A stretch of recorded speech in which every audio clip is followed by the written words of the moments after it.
नमस्कार सगळ्यांना. आजच्या व्हिडिओमध्ये आपण बघणार आहोत की GDS2 पोस्टमन आणि मेलगार्ड MTS साठी जो सिलेबस आहे तो सिलेबस कसा आहे, कुठल्या पेपरसाठी कुठला सिलेबस आहे हे आपण आज डिटेलमध्ये बघणार आहोत. तर GDS2 पोस्टमन एक्झाम सिलेबस जो आहे पेपर 1 साठी कुठला आहे. पोस्टमन म्हणजे याच्यात तुम्ही MTS आणि मेलगार्डसाठी सुद्धा एकच आहे. आपण मागच्या व्हिडिओमध्ये पाहिलं होतं की जो पहिला पेपर आहे तो पोस्टमन MTS आणि मेलगार्ड या सगळ्यांसाठी सेम आहे. जो पेपर 2 आहे तो फक्त पोस्टमन आणि मेलगार्डसाठी आहे, MTS साठी नाही. जर तुम्ही तो व्हिडिओ पाहिला नसेल तर मी आय बटनवर तो व्हिडिओ देतो, तिथे जाऊन तुम्ही बघू शकता किंवा प्लेलिस्टमध्ये जाऊन तो व्हिडिओ तुम्ही बघू शकता की कोण्या एक्झामसाठी जर तुम्ही MTS ची तयारी करत असाल तर तुम्हाला कोणत्या पेपरची तयारी करायची आहे. एकूण 4 पेपर असतात. ह्या 4 पेपरपैकी तुम्हाला कुठल्या पेपरची तयारी करायची आहे. असं नको व्हायला की तुम्ही MTS ची तयारी करत आहात आणि 4ही पेपरची तयारी केली तर तुमचा वेळ वाया जाईल फुकट. त्यामुळे तुम्ही हे अगोदर बघून घेणं महत्त्वाचं आहे की तुम्हाला कुठल्या पेपरची तयारी करायची. तर तो व्हिडिओ तुम्ही नक्की बघा. तुम्हाला तो व्हिडिओ पाहिल्यानंतर हा व्हिडिओ तुम्हाला जास्त समजेल. सुरू करूया. तर पेपर 1 साठी जो आहे त्याच्यामध्ये बेसिक पोस्टल नॉलेज दिले असतात अँड जनरल अवेअरनेस. त्यामध्ये आपल्या पोस्टा संदर्भात जे बेसिक गोष्टी आहेत ज्या आपण रोज काम करत असताना ज्या नजरेत पडतात किंवा हँडल करतो हाताळतो आपण, याच्यामध्ये ज्या गोष्टी येतात याच्याविषयी आपल्याला विचारलं जातं. आणि जनरल अवेअरनेस पोस्टाबद्दलच जो जनरल अवेअरनेस आहे तो सुद्धा विचारला जातो. तर त्यात काय विचारलं तर पुढे बघणारच आहोत. तर हा पेपर जो आहे पेपर 1 आहे आणि हा पेपर कोणाकोणासाठी आहे तर हा पेपर आहे MTS, पोस्टमन, मेलगार्ड या सगळ्यांसाठी हा पेपर आहे. पेपरचा जो वेळ असेल, पेपरला जो वेळ आहे तो आहे 60 मिनिटाचा, म्हणजे 1 तासाचा पेपर असेल. त्या 1 तासाच्या पेपरमध्ये तुम्हाला सगळा पेपर सोडवायचा आहे. याच्यामध्ये 2 पार्ट आहेत, एक पार्ट B आणि एक पार्ट A. पार्ट A मध्ये मॅक्झिमम मार्क असतील तुम्हाला 60 मार्क आणि प्रश्न विचारले जातील 30. प्रत्येक प्रश्नाला 2 मार्क असतील. असं एकूण 60 मार्काचा हा तुमचा पार्ट A असेल. आणि पार्ट B जो आहे तो असेल 40 मार्काचा. एकूण टोटल जो आहे तुमचं 100 मार्काचा असेल. पोस्ट ऑफिस गाईड पार्ट 1 असेल. याच्यामध्ये जो पेपर 1 आहे त्याच्यामध्ये पोस्ट ऑफिस गाईड पार्ट 1 आहे. त्याच्यावर तुम्हाला 23 प्रश्न विचारले जातील. हे प्रश्न कमी जास्त होऊ शकतात कारण डिपेंड आहे, जे पूर्ण अधिकार जो आहे ठरवण्याचा अधिकार पूर्ण बोर्डावर असतो, त्यामुळे ते त्यांच्या पद्धतीने ठरवतील. पण साधारणतः जवळपास पोस्ट ऑफिस गाईड पार्ट 1 वर 23 प्रश्न विचारले जातील. आता 23 प्रश्न म्हणजे तुम्ही विचार करा, मल्टिप्लाय 2 करा त्याला, तर तुम्हाला जवळपास 46 मार्काचं जे आहे पोस्ट ऑफिस गाईड पार्ट 1 वर विचारलं जाईल.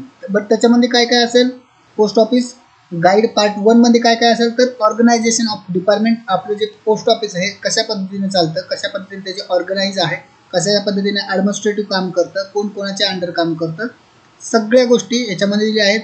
ऑर्गनायझेशन ऑफ डिपार्टमेंट, त्याच्यानंतर किती ब्रांचेस आहेत, किती रूरल आहे, किती अर्बन आहे, किती ब्रांच ऑफिस आहेत, किती हेड पोस्ट ऑफिस आहे, ह्या सगळ्या गोष्टी ह्याच्यामध्ये दिलेल्या जातात organisation of department.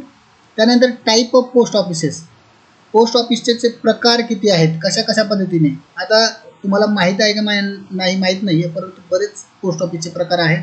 Night post office असतं, संडे हॉलिडेला जे ओपन राहतात असे पण पोस्ट ऑफिस आहेत. बऱ्याच प्रकारचे पोस्ट ऑफिस असतात. तर ते प्रकार कुठले आहेत हे जे आहेत हे पण याच्यामध्ये विचारले जाईल. त्यानंतर बिझनेस आवर्स, आपल्या जे पोस्ट ऑफिसचे जे बिझनेस आवर्स आहे कशा पद्धतीने असतं तुम्हाला तर माहितीच असेल. प्रत्येक प्रोडक्टसाठी वेगवेगळा टाईम आपल्याकडे असतो.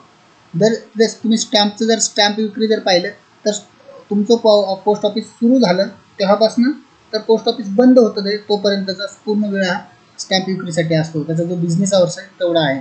पण तेच जर दुसऱ्या पद्धतीने पाहिलं, जसे की रजिस्टर, स्पीड पोस्ट ह्या पद्धतीने किंवा मग सेव्हिंग बँक रिलेटेड असेल तर त्याचा टायमिंग वेगवेगळा असतो. तर हे त्याच्यामध्ये दिले जाईल.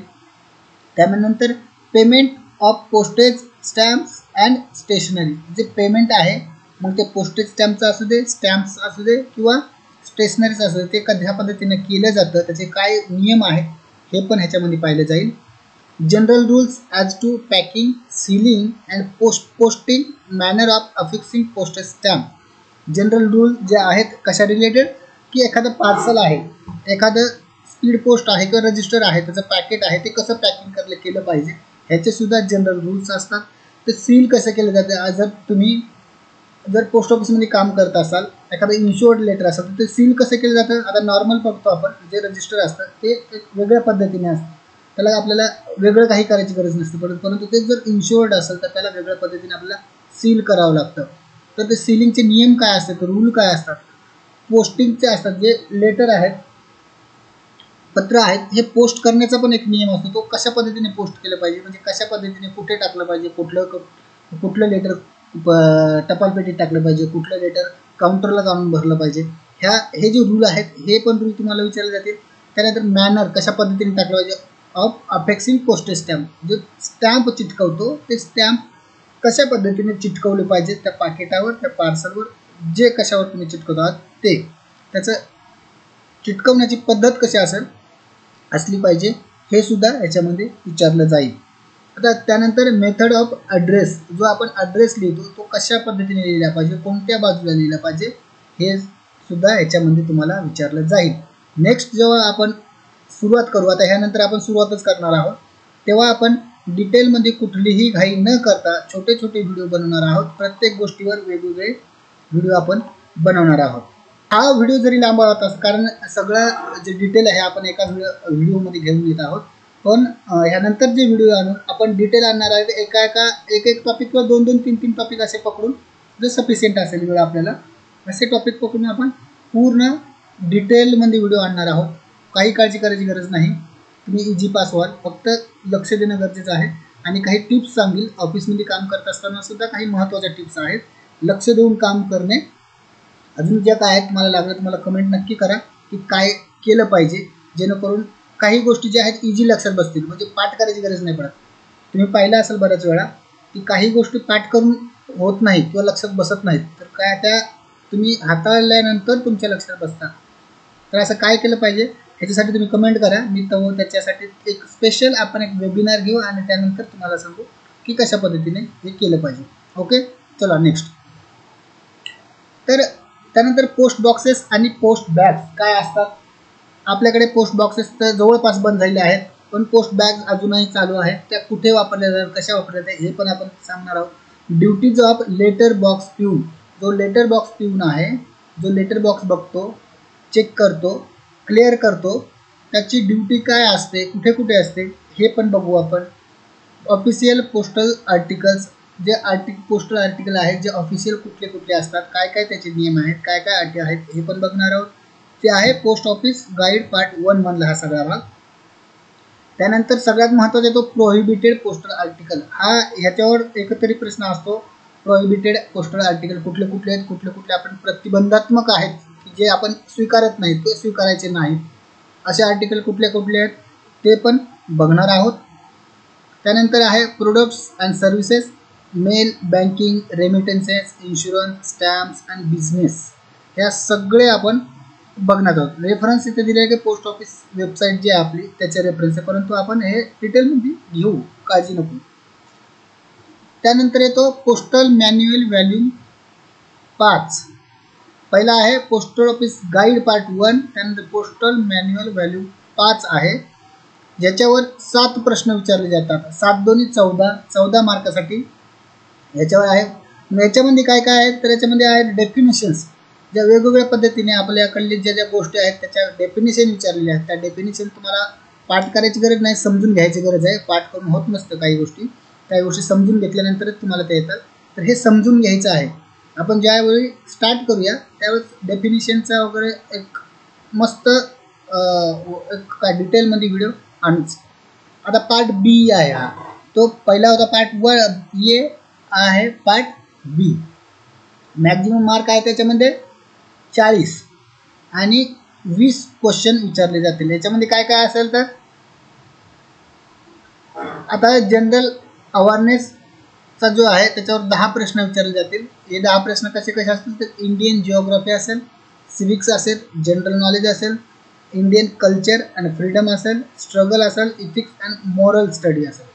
आता जर तुम्ही आता कंटिन्यूमध्ये जर काही अभ्यास करत असाल कुठे तुमचे MPSC किंवा SSCचे काही एक्झाम देत असेल तर कदाचित ह्या गोष्टी तुम्ही आता पण नजरेखालून घालत असणार किंवा येतच असतील.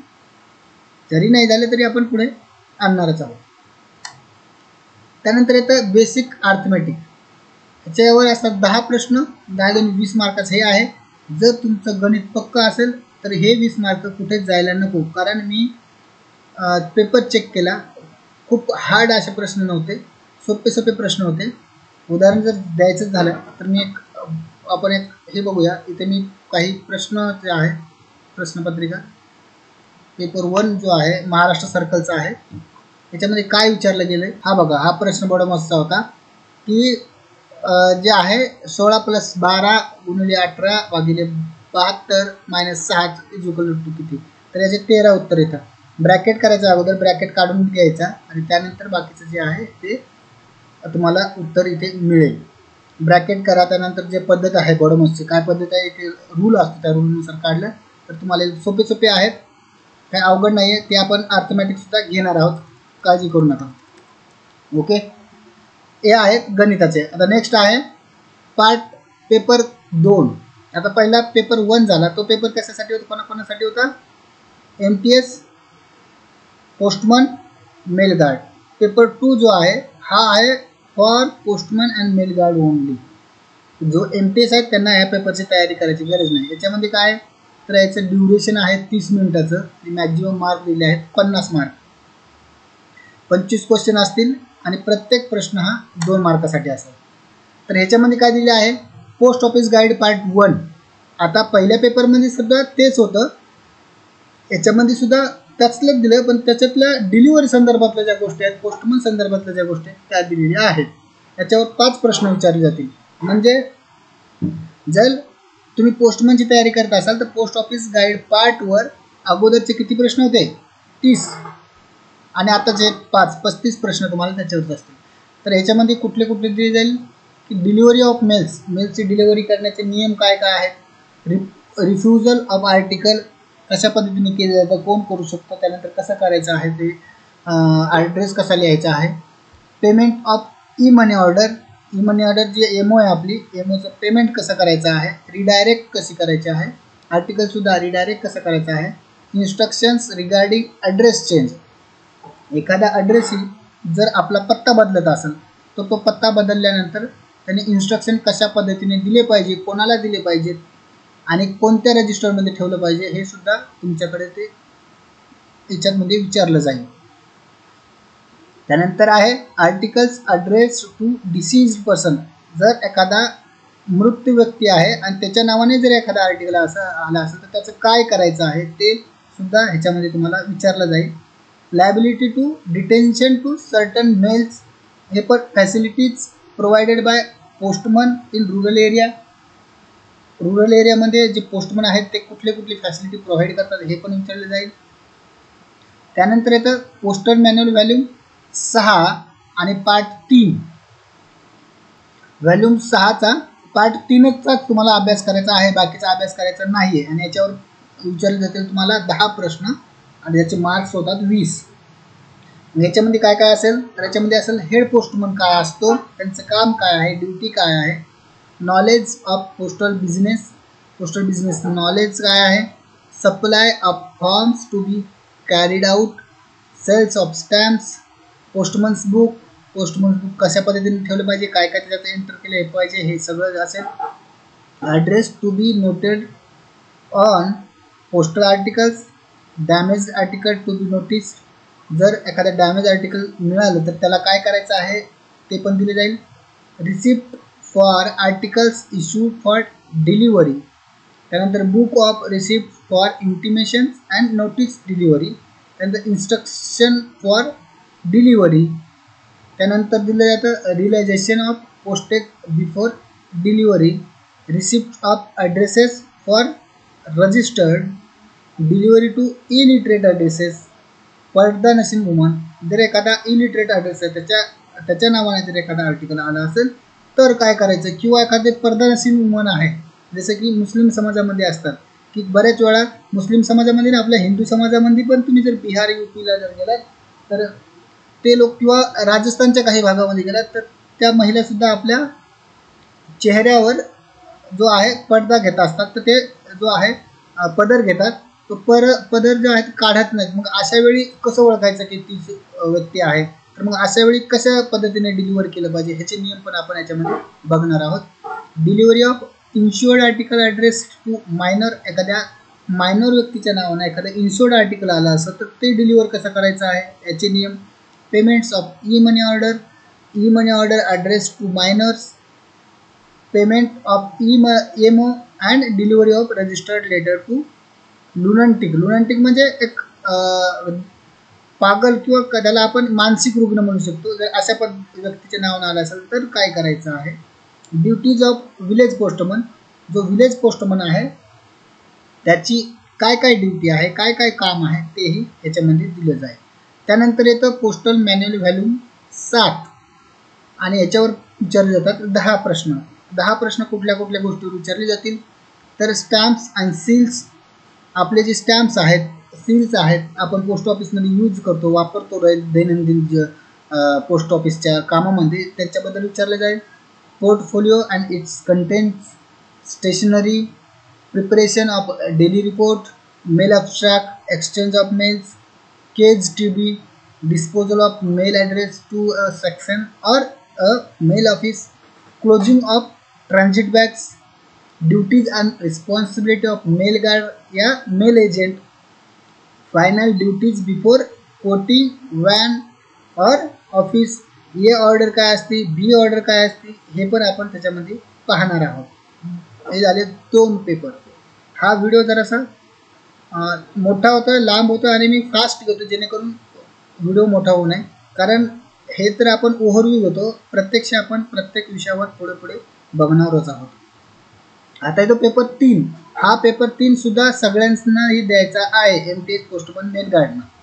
याच्यामध्ये काय दिले जाईल, तर knowledge of local language. Local language तुमची जी काही भाषा आहे, लोकल भाषा म्हणजे जी राज्याची अधिकृत भाषा असेल ती भाषा, त्या भाषेबद्दलचे विचारलं जाईल. किती असेल ड्युरेशन, तर 1 घंट्याचा हा पण पेपर आहे, 60 मिनिटाचा.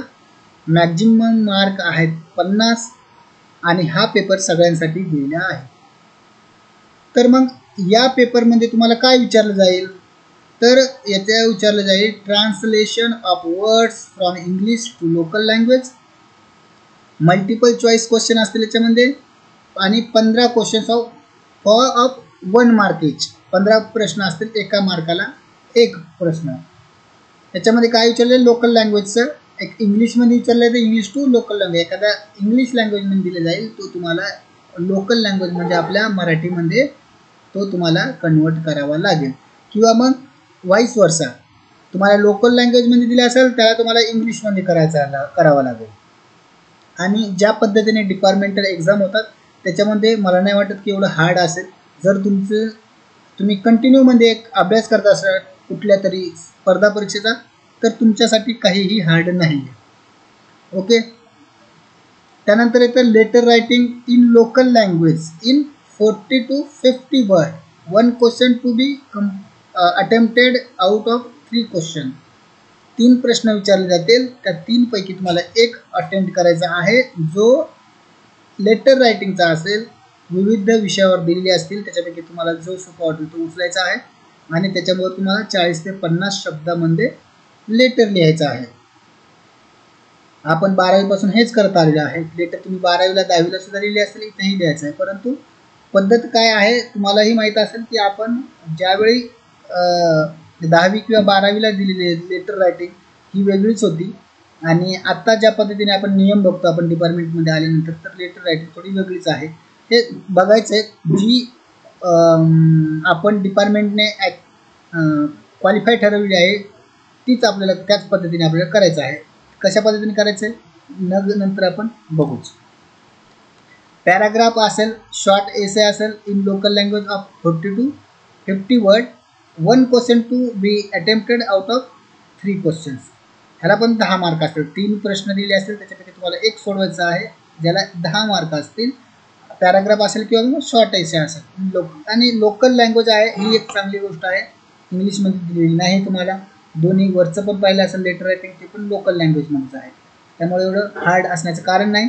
आणि तुम्ही पाहू शकता लेटर रायटिंगला 10 मार्क आहेत आणि एसे रायटिंग किंवा पॅराग्राफला 10 मार्क आहे, हे 20 मार्क आहे.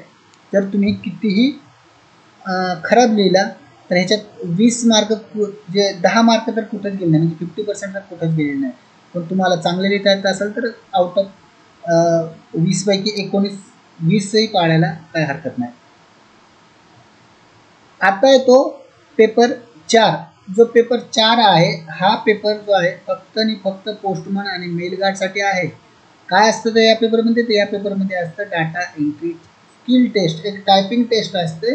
टायपिंगमध्ये तुम्हाला वर्ड आणि एक्सेलचे काही डिजिट दिले असतात, ते तुम्हाला फिगर आउट भरावं लागतील तुम्हाला. तर याचं ड्युरेशन 15 मिनिट आहे. 15 मिनिटाची परीक्षा असेल. मॅक्झिमम मार्क 25 आहेत. आणि काय दिलं जाईल तर skill test of data entry for 15 minutes on computer. कम्प्युटरवर तुम्हाला एक डाटा एंट्री दिली जाईल. ज्या लोकांनी ह्या अगोदर दिले आहेत त्यांना तुम्ही विचारू शकता कशा पद्धतीने असते. डमी आपण नंतर बघूच. त्या अगोदर संपलेलं नाही, लक्षात घ्या. तुम्हाला जर पोस्टमनची तयारी करत असाल, तुमच्याकडे स्किल नसेल तर आत्तापासून रोज 10 ते 15 मिनिट, 20 मिनिट किंवा अर्धा तास वेळ असेल तर कुठे कम्प्युटर असेल तुमच्या ऑफिसमध्ये शिल्लक, किंवा घरी असेल, घरी लॅपटॉप असेल तर एक एक्स्ट्रा कीबोर्ड घ्या. 200 ते 300 रुपयाला येतो. त्या कीबोर्डवर तुम्ही बोटं मोड असतो, नाहीतर तुमचे बटन मोड असतो, प्रॅक्टिस करा. जर तुम्ही तेवढी रोजची जर प्रॅक्टिस केली तर तुम्हाला कोणीही रोखू शकत नाही. हे जे आहेत 25 जे मार्क आहेत, हे 25 मार्क घ्यायला तुम्ही कोणीही रोखू शकत नाही तुम्हाला. तर हे जरा गडबडीत केलेला एक व्हिडिओ होता. नंतर आपण डिटेलमध्ये आणणार आहोत, कारण बरेच दिवस झालं पहिला व्हिडिओ आणल्यानंतर दुसऱ्या व्हिडिओसाठी मला बराच वेळ लागला, कारण मी पण IPच्या एक्झामसाठी गेलेलो होतो. ओके, तर चांगला अभ्यास करा. आपण एक व्हिडिओ ह्या यूट्यूब चॅनलला आणत जातोय. तुमच्या मित्रांना सांगा, तुम्हीही अभ्यास करा, मित्रांनाही सांगा. ओके, धन्यवाद. आजच्या पुरते एवढंच.